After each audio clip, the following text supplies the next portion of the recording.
तो आज हम लोग बुद्धि पर बात करेंगे। जैसा कि आपके फर्स्ट पेपर कोर्स 1 में चाइल्डहुड एंड ग्रोइंग अप में चौथी यूनिट है, यूनिट 4 में इंटेलिजेंस एंड क्रिएटिविटी। तो इसमें हम लोग इंटेलिजेंस पर आज बात करेंगे। बुद्धि का संपत्ति क्या है, इसकी प्रकृति क्या है और इसके प्रकार क्या है, इस पर हम लोग बातें विस्तार से करेंगे। तो आज की वीडियो में हम इन सब बातों पर बातें करेंगे। तो आइए चलते हैं, हम लोग बुद्धि के बारे में विषय में बात करते हैं। क्या है बुद्धि और किस प्रकार से यह विभिन्न क्रियाओं में कार्य करता है और लोगों के मस्तिष्क में किस प्रकार से विद्यमान होता है, इस पर बात करेंगे। तो बुद्धि के बारे में चर्चा करने से पहले सबसे पहले तो जान लीजिए कि प्रायः हम लोग कहते सुनते आए हैं कि अमुक व्यक्ति इतना बुद्धिमान है या किसी कार्य को बहुत ही बुद्धिमत्तापूर्ण से कर ले रहा है, अमुक व्यक्ति नहीं कर पा रहा है। ये सब बातों को दृष्टिगत रखते हुए बुद्धि के बारे में एक सामान्य अर्थ और मनोवैज्ञानिक अर्थ में अंतर है। सामान्य अर्थ में बुद्धि कुछ अलग रूप में परिभाषित किया जाता है, जबकि व्यापक अर्थ में इसको अलग रूप में परिभाषित किया जाता है। तो अगर बुद्धि एक सामान्य शब्द है जिसका प्रयोग व्यक्ति तीव्र गति से सीखने, समझने, अच्छा स्मरण करने, तार्किक चिंतन करने इत्यादि गुणों के लिए दिन प्रतिदिन की भाषा में प्रयोग करता है। दिन प्रतिदिन की भाषा में इसका प्रयोग करता है। मनोविज्ञान में बुद्धि शब्द का प्रयोग इस सामान्य अर्थ से हटकर के विशेष अर्थ में होता है। सर्वप्रथम बोरिंग नामक मनोवैज्ञानिक महोदय ने इस पर चर्चा की थी और उन्होंने बताया था कि किस प्रकार से व्यक्ति अपने बुद्धि का प्रयोग करता है। बुद्धि को परिभाषित करने का प्रयास उन्होंने सर्वप्रथम बोरिंग नामक मनोवैज्ञानिक ने किया। तो बोरिंग ने सन 1923 में सर्वप्रथम बुद्धि को परिभाषित करने का प्रयास किया था और इनके अनुसार इन्होंने एक औपचारिक परिभाषाएं दी, जिसमें इन्होंने सर्वप्रथम बताया कि परीक्षण जो मापता है वही बुद्धि है। Intelligence is what intelligence test measures, यानी जो भी बुद्धि परीक्षण मापता है वही क्या है, बुद्धि। बोरिंग ने सर्वप्रथम बुद्धि को इस प्रकार से परिभाषित करने का प्रयास किया। तो इस प्रकार से इनके पश्चात ही अन्य मनोवैज्ञानिकों ने भी बुद्धि को परिभाषित करने का प्रयास किया। बोरिंग के पश्चात मनोवैज्ञानिकों ने बुद्धि को भिन्न भिन्न ढंग से परिभाषित किया। अन्य बुद्धि को अनेक परिभाषाओं का विश्लेषण करने के पश्चात फ्रीमैन नामक मनोवैज्ञानिक ने बुद्धि की अनेक परिभाषाओं का विश्लेषण करने के पश्चात बुद्धि को निम्नलिखित तीन वर्गों में बांटा। पहला, समायोजन करने की योग्यता। समायोजन करने की योग्यता के रूप में बुद्धि। समायोजन करने की योग्यता के रूप में बुद्धि। इस वर्ग की परिभाषाओं के अनुसार बुद्धिमान व्यक्ति वह है जो बदलती हो रही परिस्थितियों के अनुरूप स्वयं को सरलता, सुगमता व शीघ्रता से बदलने में सक्षम होता है। सरलता, सुगमता और शीघ्रता से बदलने में क्या होता है, सक्षम होता है। तो स्टर्न के अनुसार बुद्धि जीवन की नई परिस्थितियों तथा समस्याओं के अनुरूप समायोजन सामान्य योग्यता। ईस्टर्न महोदय ने इस तरीके से बुद्धि को परिभाषित किया। बुद्धि जीवन की नई परिस्थितियां हैं, नूतन परिस्थितियां हैं तथा समस्याएं हैं, उनके अनुरूप समायोजन करने की सामान्य योग्यता ही कहलाती है। बर्ट के अनुसार बुद्धि अपेक्षाकृत नई परिस्थितियों में समायोजन करने की जन्मता क्षमता है। बुद्धि अपेक्षाकृत नई परिस्थितियों में समायोजन करने की जन्मता क्षमता होती है। अब दूसरा क्या सी, पहले तो समायोजन करने की योग्यता के रूप में जिसके परिभाषा इसे कई मनोवैज्ञानिकों ने दिया, लेकिन हाँ बहुत ज्यादा बताने से मतलब दो का ही ज्यादा महत्वपूर्ण है और इसीलिए हमने दो ही मनोवैज्ञानिकों को लिया। सीखने की योग्यता के रूप में दूसरा क्या, सीखने की योग्यता के रूप में बुद्धि। सीखने की योग्यता के रूप में बुद्धि, इससे क्या आशा है, इस प्रकार की परिभाषाओं के अनुसार बुद्धिमान व्यक्ति वह है जो अत्यंत शीघ्रता से बुद्धिमान व्यक्ति वह है जो अत्यंत शीघ्रता से नवीन बातों को ग्रहण कर लेता है, सीख लेता है। तो इसके अनुसार भी यानी सीखने की योग्यता के रूप में बुद्धि को भी कुछ मनोवैज्ञानिकों ने परिभाषित किया, जिसमें वह किंघम मनोवैज्ञानिक है, उनके अनुसार उनके शब्दों में बुद्धि क्या है, बुद्धि सीखने की योग्यता है।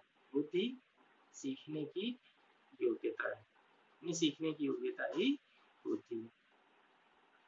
डियरबार्न ने भी कुछ इसी तरीके से कहा था उनके शब्दों, बुद्धि अधिगम करने की क्षमता है। बुद्धि अधिगम करने की क्षमता अथवा अनुभव से लाभ उठाने की योग्यता है। अधिगम करने की क्षमता अथवा योग्यताओं से लाभ उठाने की क्या है, क्षमता ही बुद्धि है। तीसरा क्या है, समायोजन करने की योग्यता के रूप में बुद्धि होती है, सीखने की योग्यता के रूप में बुद्धि होती है। तीसरा मूर्त चिंतन के रूप में बुद्धि, अमूर्त चिंतन के रूप में बुद्धि। इस प्रकार की परिभाषाओं के अनुसार बुद्धिमान व्यक्ति अमूर्त चिंतन करने में अधिक सक्षम, बुद्धिमान व्यक्ति अमूर्त चिंतन करने में अधिक सक्षम होता है। जो बुद्धिमान होता है वह अमूर्त चिंतन करने में अधिक सक्षम होता है। बिने के अनुसार, बिने नामक मनोवैज्ञानिक के अनुसार बुद्धि बोध पर आधारित, बुद्धि बोध पर आधारित खोज परकता जो व्यक्ति जो उचित ढंग से कार्य करने, जो बिने ने इसके आधार पर परिभाषा दी थी चिंतन के रूप में बुद्धि, उनके अनुसार क्या, बुद्धि बोध पर आधारित, बोध पर आधारित खोज परकता जो उचित ढंग से तर्क करने, जो उचित ढंग से तर्क करने तथा उचित ढंग से निर्णय लेने तथा उचित ढंग से निर्णय करने को इंगित होती है, को इंगित होती है, के रूप में व्यक्त की जा सकती है, के रूप में व्यक्त की जा सकती है। रामायण के अनुसार व्यक्ति उतना ही बुद्धिमान होता है, व्यक्ति उतना ही बुद्धिमान होता है जितनी उसमें अमूर्त चिंतन की योग्यता हो, जितनी उसमें अमूर्त चिंतन की योग्यता होगी। रामायण कहते हैं बुद्धि उतना, व्यक्ति उतना ही बुद्धिमान होता है जितनी उसमें अमूर्त चिंतन करने की योग्यता होती है। तो इस तरीके से हमने देखा कि बुद्धि को तीन रूपों में परिभाषित किया है, एक समायोजन की योग्यता के रूप में, सीखने की योग्यता के रूप में और तीसरा अमूर्त चिंतन करने की योग्यता के रूप में बुद्धि। अब लेकिन ये सारी परिभाषाएं अगर हम देखें तो एकांगी है, ये किसी बुद्धि के किसी एक अंग को परिभाषित करते हैं। अगर व्यापकता से दृष्टि से देखें, ये परिभाषाएं बहुत ही संकुचित है, बहुत ही किसी एक पक्ष को व्याख्यायित कर रहे हैं, तो जो कि अगर हम देखें तो सही नहीं। तो बुद्धि की परिभाषाओं का अगर इन सारी परिभाषाओं को हम देखें अवलोकन करें तो इससे स्पष्ट है कि परिभाषाएं क्या है, संकुचित है और वास्तव में तीनों वर्ग एक दूसरे के पूरक है, एक दूसरे से घनिष्ठ रूप से संबंधित है, इसलिए इनको अलग करके नहीं देखा जा सकता। यदि बुद्धि की व्यापक परिभाषा दें तो उनमें इन तीनों योग्यताओं को सम्मिलित करना होगा। इनको समायोजन की योग्यता, सीखने की योग्यता, चिंतन करने की योग्यता, इन तीनों को इसमें सम्मिलित करना होगा। और इस दृष्टि से रॉबिन्सन की परिभाषा बहुत ही उपयुक्त है जो इन्होंने बताया है, यानी बहुत ही व्यापक परिभाषा है। और एक दो मनोवैज्ञानिक स्टोकार्ट गोविंद को ने लिया किया था, तो वहाँ पे उन लोगों की भी व्यापकता की दृष्टि से ठीक है। तो हम सिर्फ एक परिभाषा आपके सामने रखते हैं रॉबिन्सन तथा रॉबिन्सन के अनुसार। क्या है बुद्धि, सुन लीजिए। बुद्धि से तात्पर्य संज्ञानात्मक व्यवहारों के उस संपूर्ण वर्ग से, बुद्धि से तात्पर्य संज्ञानात्मक व्यवहारों के उस संपूर्ण वर्ग से है जो सूझ के साथ समस्या समाधान करने, नई परिस्थितियों में अनुकूलन करने, अमूर्त ढंग से सोचने तथा अनुभवों से लाभ उठाने संबंधी व्यक्ति की क्षमता को इंगित करता है। फिर से एक बार सुन लीजिए, क्या है? बुद्धि से तात्पर्य संज्ञानात्मक व्यवहारों के उस संपूर्ण वर्ग से है जो सूझ के साथ समस्या समाधान करने, नई परिस्थितियों में अनुकूलन करने, अमूर्त ढंग से सोचने तथा अनुभवों से लाभ उठाने संबंधी व्यक्ति की क्षमता को प्रदर्शित करता है, इंगित करता है। ये रॉबिन्सन ने परिभाषा दी थी। तो अगर हम देखें तो काफी व्यापक परिभाषा है, काफी है, इसमें इन सारे तीनों पक्षों को समाहित किया गया है। तो बुद्धि की परिभाषा है, बुद्धि की क्या अर्थ है, इस पर संक्षेप में चर्चा की।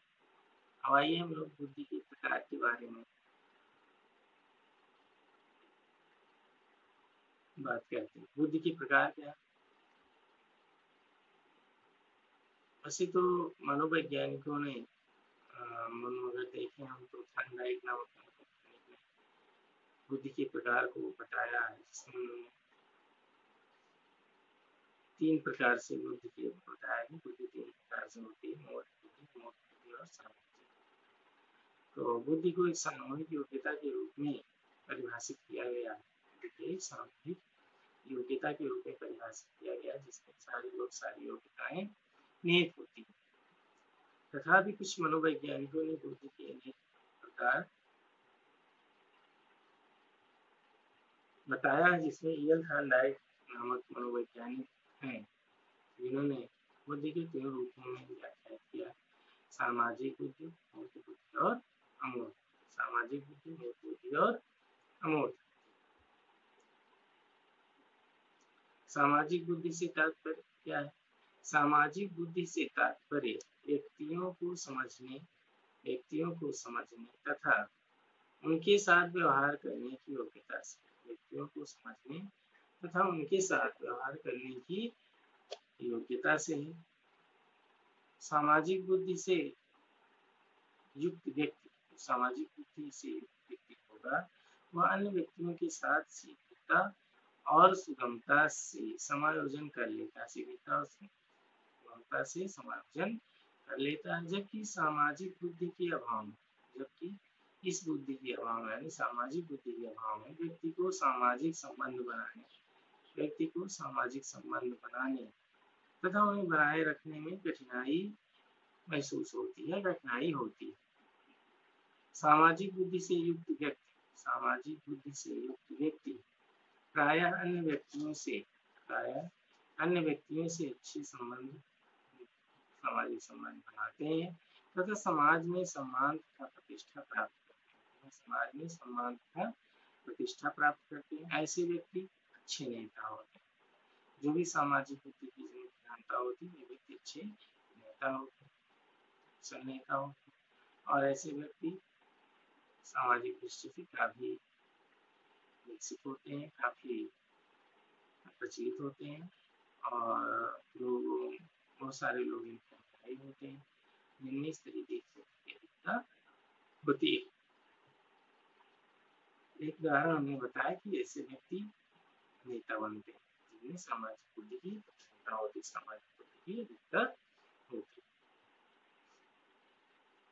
है। स्थूल बुद्धि। दूसरा क्या है? स्थूल बुद्धि क्या है? इसे मूर्त बुद्धि भी कहते हैं। इसे क्या कहते हैं? मूर्त बुद्धि भी। स्थूल बुद्धि से तात्पर्य क्या है? स्थूल बुद्धि से तात्पर्य विभिन्न वस्तुओं को समझने तथा उनका प्रयोग करने की योग्यता से, उनका प्रयोग करने की योग्यता से है। दैनिक जीवन में विभिन्न प्रकार के उपकरण, दैनिक जीवन में विभिन्न प्रकार के उपकरणों के प्रयोग में स्थूल बुद्धि की आवश्यकता होती है। विभिन्न प्रकार के उपकरणों के प्रयोग में स्थूल बुद्धि की आवश्यकता होती है। ऐसी बुद्धि की प्रधानता वाले व्यक्ति, ऐसी बुद्धि की प्रधानता वाले व्यक्ति क्या होते हैं? भौतिकवादी होते हैं। ऐसी ऐसी बुद्धि की प्रधानता वाले व्यक्ति क्या होते हैं? एक सफल व्यापारी होते हैं, सफल व्यापारी बनते हैं, भौतिकवादी होते हैं, बन सकते हैं, जिनमें स्थूल बुद्धि या मूर्त बुद्धि की अधिकता। अगला क्या है? अमूर्त बुद्धि। तीसरा क्या है? अमूर्त बुद्धि। अमूर्त बुद्धि से तात्पर्य क्या है? अमूर्त बुद्धि से तात्पर्य शाब्दिक तथा गणितीय संकेतों को समझने, शाब्दिक तथा गणितीय संकेतों को समझने तथा प्रयोग करने की योग्यता से, गणितीय संकेतों को समझने तथा प्रयोग करने की योग्यता से, इसमें लिखने, पढ़ने तथा तार्किक चिंतन में अमूर्त बुद्धि की आवश्यकता होती है। लिखने, पढ़ने तथा तार्किक चिंतन में अमूर्त बुद्धि की आवश्यकता होती है।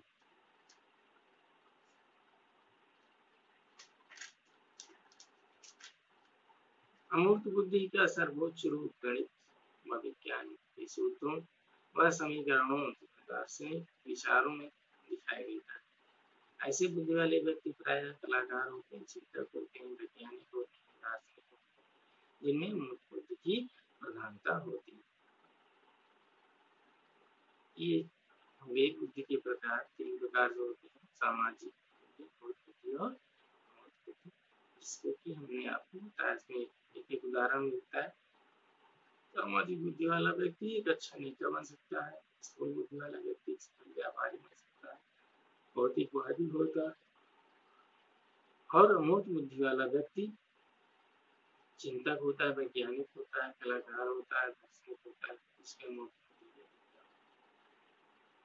अब बुद्धि की प्रकृति, बुद्धि की प्रकृति, बुद्धि की प्रकृति फिर हम लोग चर्चा करते हैं। बुद्धि की प्रकृति विभिन्न क्षमताओं की संपूर्ण योग में होती है। बुद्धि की प्रकृति में विभिन्न क्षमताओं की संपूर्ण योग में निहित होती है, संपूर्ण क्षमताओं की योग में निहित होती है। दूसरा संपूर्ण बुद्धि की सहायता से व्यक्ति, बुद्धि की सहायता से व्यक्ति किसी समस्या के समाधान में, किसी समस्या के समाधान में सूझ का सहारा लेता है। इस समस्या के समाधान में किसका सहारा लेता है? सूझ का सहारा लेता है। अर्थात बुद्धि की प्रकृति, बुद्धि की प्रकृति समस्या समाधान करने वाली होती है। कैसी होती है? समस्या समाधान करने वाली होती है। एक बुद्धि की प्रकृति उद्देश्यपूर्ण कार्य करने की होती है। कैसे कार्य करने की होती है? उद्देश्यपूर्ण कार्य करने की होती है। अर्थात जो व्यक्ति जितना ही अधिक उद्देश्यपूर्ण एवं सार्थक क्रियाएं करता है, उसे उतना ही अधिक बुद्धिमान माना जाता है। उसे उतना ही अधिक क्या माना जाता है? बुद्धिमान माना जाता है। निरर्थक तथा उद्देश्यहीन क्रियाएं, निरर्थक और उद्देश्यहीन क्रियाएं करने वाले व्यक्ति को कम बुद्धि का समझा जाता है, कम बुद्धि का समझा जाता है। अतः बुद्धि की प्रकृति कुछ ऐसी होती है, बुद्धि की प्रकृति कुछ ऐसी होती है जिसके सहारे व्यक्ति उद्देश्यपूर्ण क्रियाएं करता है। जिसके सहारे व्यक्ति कैसी क्रियाएं करता है? उद्देश्यपूर्ण क्रियाएं करता है। बुद्धि व्यक्ति को वातावरण के साथ प्रभावकारी ढंग से समायोजन करने तथा अनुकूलन करने में मदद करता है। अधिक बुद्धि वाले व्यक्ति अपने आप को किसी भी वातावरण में ठीक ढंग से समायोजित कर लेते हैं, जिनमें बुद्धि की अधिकता होती है। इन व्यक्तियों की समायोजन की क्षमता को देखकर अन्य लोग भी काफी प्रभावित होते हैं। अर्थात बुद्धि की प्रकृति समायोजनशील, बुद्धि की प्रकृति कैसी होती है? समायोजनशील होती है। बुद्धि से व्यक्ति में विवेकशील चिंतन, बुद्धि से व्यक्ति में कैसे चिंतन होता है? विवेकशील चिंतन तथा उचित चिंतन करने में भी मदद मिलती है। इसका अर्थ यह हुआ कि जो व्यक्ति बुद्धिमान होता है उसके सोचने व चिंतन करने का तरीका कैसे होता है, विवेकपूर्ण होता है, तर्कपूर्ण होता है, संगत होता है, तर्कपूर्ण विवेक संगत होता है। बुद्धिमान व्यक्ति प्रायः कठिन एवं जटिल कार्यों को समझकर करते हैं। व्यक्ति कठिन एवं जटिल कार्य को समझ करके करते हैं, अर्थात इनके जो कार्य करने का ढंग है उनमें मौलिकता अधिक। बुद्धि की प्रकृति जननिक क्षमता के रूप में होती है। बुद्धि की प्रकृति कैसी होती है, जननिक क्षमता के रूप में होती है, यानी वंशानुक्रम। कैसी होती है, वंशानुक्रम या जननिक क्षमता के रूप में। बुद्धि की प्रकृति प्रेक्षेपित व्यवहार के रूप में होती है। प्रेक्षित बुद्धि की प्रकृति कैसी होती है, प्रेक्षित व्यवहार के रूप में होती है। तो बुद्धि की प्रकृति परीक्षण प्राप्तांक के रूप में होती है। बुद्धि की प्रकृति परीक्षण प्राप्तांक के रूप में भी होती है। बुद्धि की प्रकृति कैसी होती है, परीक्षण प्राप्तांक के रूप में भी होती है। तो आज हम लोग यही बुद्धि के क्या अर्थ है, उसकी क्या प्रकृति है और विभिन्न मनोवैज्ञानिकों ने बुद्धि को किस प्रकार से परिभाषित किया है। आज के वीडियो हम लोग यहीं तक रखते हैं। अगली वीडियो में हम संवेगात्मक बुद्धि पर चर्चा करेंगे। संवेगात्मक बुद्धि के ऊपर हम लोग बात करेंगे। तो आगे हम लोग एक नए टॉपिक लेकर के संवेगात्मक बुद्धि पर लोग उपस्थित होते हैं। तब तक के लिए पढ़ते रहिए, सुनते रहिए और वीडियो बंद करके अपने ज्ञान में वृद्धि